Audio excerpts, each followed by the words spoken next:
Betul ke barang kemas hanya untuk wanita dan gold bar pula hanya untuk lelaki? Hakikatnya ini bukan soal jantina tapi soal tujuan. Biasanya wanita lebih cenderung pilih barang kemas sebab ia boleh dipakai, nampak cantik dan bernilai.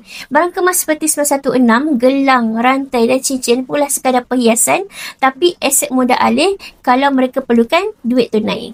Laki pula lebih suka kepada simpanan dalam bentuk gold bar ataupun dinar sebab mereka lebih fokus pada ketulinan, nilai simpanan dan spread yang lebih rendah.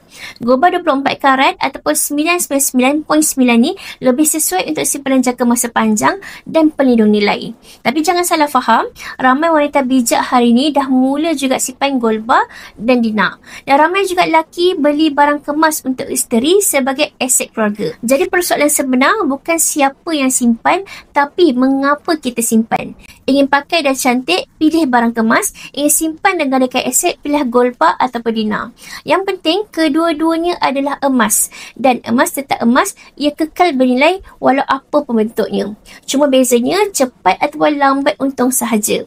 So, bagi mereka berminat untuk melakukan simpan emas bersama Public Gold, boleh isi brosur app dekat bawah tu ataupun DM untuk bisa bantu dan bimbing langkah yang betul untuk tuan-puan melakukan simpanan emas hari ini.